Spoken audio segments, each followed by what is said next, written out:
Sumiyaani Saayidootiini fincaan ishee obaasteetti jette ayyuuni ziyoo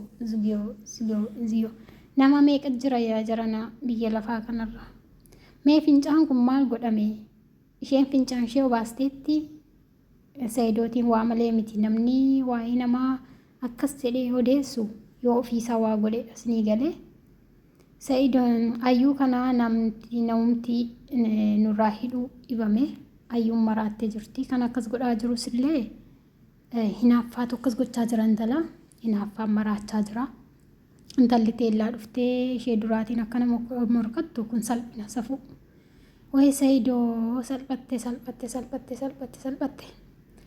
salphatte dhugaa rabbii guyyittiin ati pirankii goote suni guyyaa abaaramaadha dhugaa rabbii guyyaa abaaramaadha kan ayyuu faana sitti yoo wantichi pirankii miti ta'e yoo nun sobdanii ta'e akkiid gaafa ilaallu garuu Saidoo kana waanuma duraan qopheeffatee sobee siistamii kanaatiin fuudhee natti fakkaata haalumaan malee ani hin beeku ayyuun bakka mataan ishee gadhiifatee jirama hinaaffaadha ta'ee ishee matoo amala ishee tokkos ta'e hin beeku Sumiyaa arrabsaa jirti anaan baay'ee tokko kan na kofalsiise alhamdulillah garuu immoo Saidoon deebi'ee jira Saidoon gara mana isaatti nagaan deebi'ee jira alhamdulillah nagaatiin gara mana isaa galuun gara biyya isaatti galuun wanta tokko galata rabbii ayyuun illee viidiyoo gadhiistee turte miliyoona 10 gaafatanii Saidoo qabanii jette intalli afuuffeen kuni እንግዲህ አሰብደኒቱ miliyoona 10 sana sassaabamee isaa wada ofii fudhachuu barbaadde natti fakkaata waay kun ibidda malee namaa miti wallaahi kun ibidda saafaadha sanuummoo Sumiyaatiin gadi jetti baatee arrabsiti abbaa manaa koositu birrii akka inni kaffalu kuma miliyoona 10 akka inni kaffalu taasise jettee waan baay'ee dubbatti safuu dhabboon tala kanaatiif abbaan hin guddisne moo jaalaluma tokkos nama maraacha moo hinaaffaa moo isheen bartee jirti yoo jaartii lama jaartii tokkoffaa qabu isheen beektee deemtee beektee heerumte jaartii lammaffaa taate mee maaltu kana godha yaa jarana intalli kun gorfamuu qabdi yookiin quraanni itti qara'amuu qaba yookiin sabala fudhatamuu qabdi malee nagaa miti lana garuu hiriyyaan ishees sanuma naannoo ishee kan jiru hunduu sanuma silaa eenyurraa barti intalli kun haala jireenyaa eenyurraa hubattee eenyurraa barti aboo rabbi si asirreessoo iyyuu ati Sumiyaatiin akkas jettee arrabsuun kee eenyuun gammachiisu eenyuun ufitti akka si aarsinu akka nuti si abaarru taasista waa intalli kun namooti isheen abaarree hin jiru bar yaa Allah anni akkas gubadhu viidiyoo ishee ilaale har'ammoo batalee dhaqee har'a viidiyoo ayyuu ilaalu fixuun dadhabe ishee ilaalu jibbisi sagalee mashee wallaahi sayaasuun irree har'a viidiyoo wayii gadhiise asheeree kutee gadhiisu wallaahi hansaa dhaggeeffachuun lakko falsiisan immoo maariif hansaa yeroo inni dubbatu baqa maal jedha baqa ijumti koshee ilaaluun jibbeen subhaanallah nama akkasiin jibbile akka ayyuu jibbee ani namas akkasiin jibbine ani Saidoon kun isayyuu immoo isa nagaan galoo'ee baganaa galte abbaa manaa koo jechuu dhiiste maal jette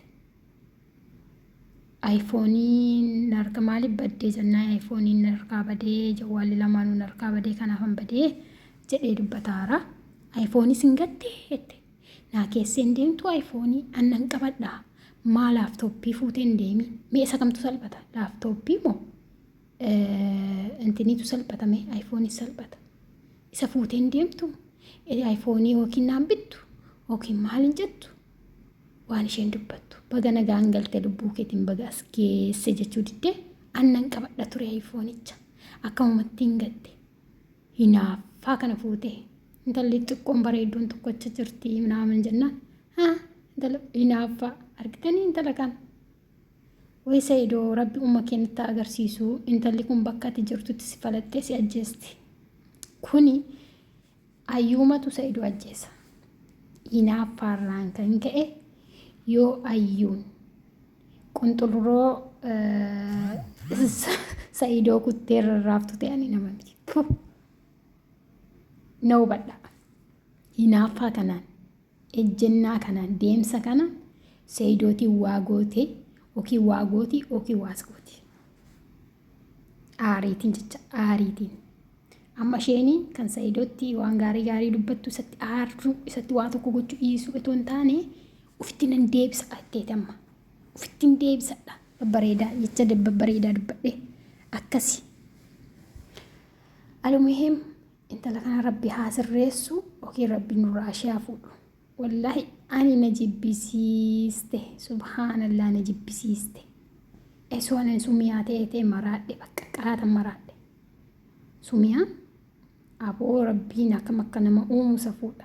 Intala jabduu, intala cimtuu, dhugumayyuu jaartii. Qabeenya sumiyaatti akkas bashannanaa jirti, sanuummoo irratti immoo baraachaa jirti. Makiinaa ishee bittee, aayifoonii ishee bittee anaaf hin binnee, isheen horteeti waggaa 10 booda bitameefi. Ati maal horteeti? Atis horii kaafaanarra horiiti siif haa bitamu. Akkamittiin kan dafqa namaatiin ati sargii miliyoona 1 olli kan ta'e itti sii bahe kana caala maal akkasii ta'uu barbaadde? Sa'iidoo waan sodaate wayii qaba baay'ee. Intala kana jechuma ishee sodaantini ta'e otoo hin taane obboloota ayyuu sana sodaate natti fakkaata. Gaafa Gondar deemuuf ka'e sana karaatti deebisanii jedhan obboloonni ayyuu sun gaafa Gondar ayyuu intinaatiin barbaachuu deemisan. Kan daganaa achi araarsee birrii maal kaayetu deeme jedhan. Siniin galee sabiskiraayibii